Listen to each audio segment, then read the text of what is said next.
نروح بقى لقناه النادي الاهلي والمهندس عدلي القيعي اللي قال تصريحات غريبه وعجيبه، ولدرجه انه شبه نادي الزمالك بقيمته، باساطيره، برموزه، برؤسائه، بمشجعيه، بملايين الناس اللي بتحبه في الوطن العربي، ويشبهه بمسلسل شخص في مسلسل. تخيلوا يا جماعه، تخيلوا بيقول ايه. بيقول لك الزمالك بيفكرني بشخصيه مش عارف سيد في جعفر العمده.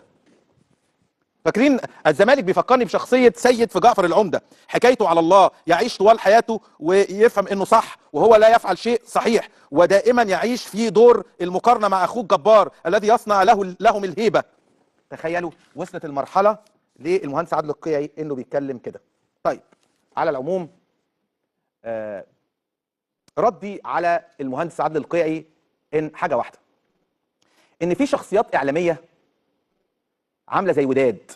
عارفه وداد يا باشمهندس عدلي اللي كانت متجوزه سيد؟ في شخصيات اعلاميه كده شخصيتها في الحقيقه عامله زي وداد، عاملين زي وداد. وفي كمان انديه على مستوى العالم بقى عاملين زي دلال.